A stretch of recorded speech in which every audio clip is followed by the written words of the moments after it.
Hello and welcome to Fracture Point again. I'm here with Jesse Henson. Jeff is behind the camera. He is running our video today. Yeah, he's playing producer. We are not floating in space.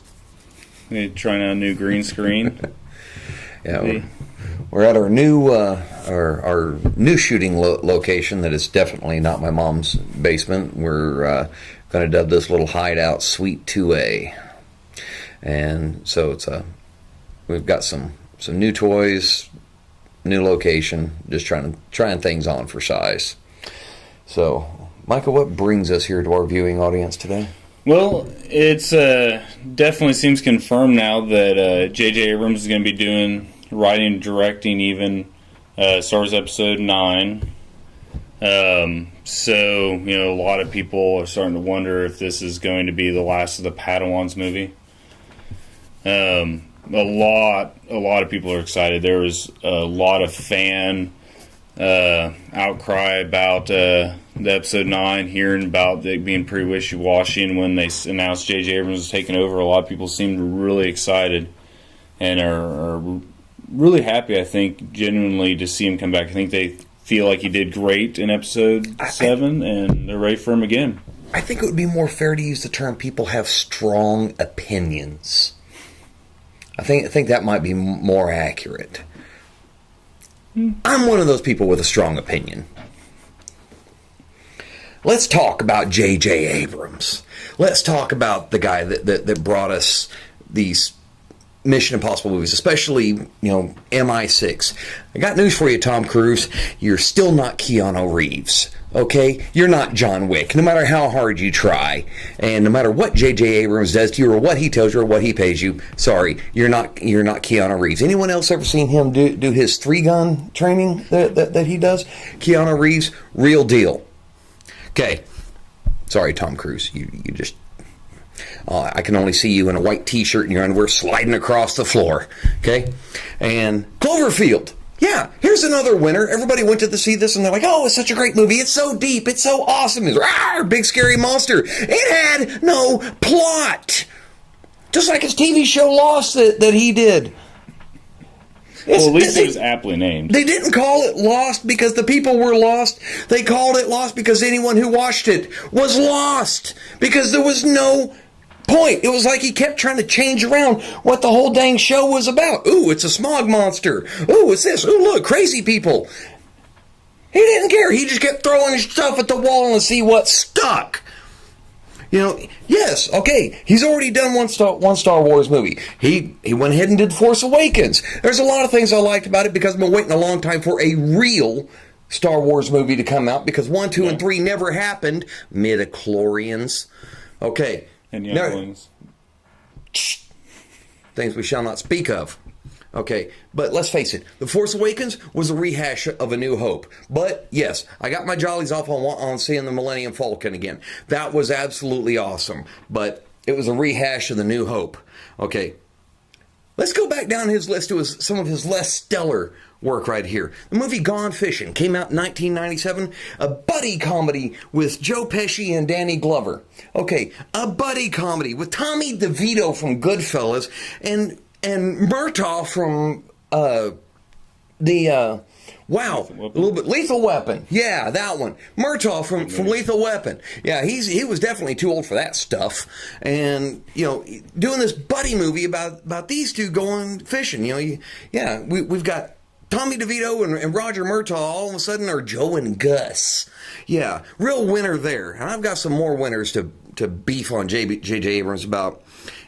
Taking Care of Business, 1990. Okay, everybody's got to start somewhere. I mean, I don't know if this was necessarily his first work. It was some time ago. Not that J.J. Abrams seems to age or anything. I mean, have you Googled any images of this guy? I mean, I swear that if they ever wanted to go ahead and redo the Little Shop of Horrors, he could play Seymour because he looked. I mean, he looks the part. He looks the part. Okay, so. Taking care of business with Jim Belushi. Okay, Jim Belushi. Really? I mean, this is what we're stuck with after John Belushi. After real talent dies, we get the second runner-up. It's the same thing that happened when River Phoenix died, and we get his little hair-lip brother, Joaquin Javelin. Who cares? Okay? And, you know, this is both an exclamation and one of JJ Abrams' works, Oh, for the Love of Spock. Okay.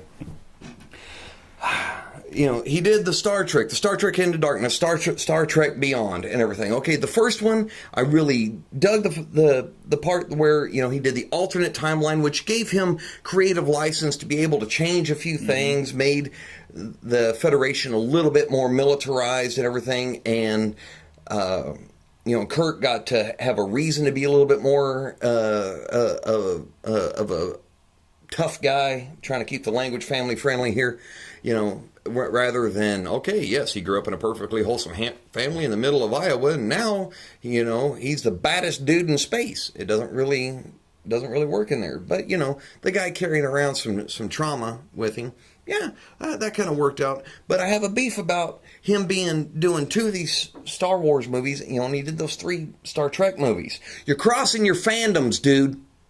You're crossing your fandoms. You never cross the streams. It would be bad. Okay. Here's another gem of his. While we're on this, I mean, I'm not going to go on forever about this. I mean, JJ Abrams, I'm not saying the guy's a bad guy.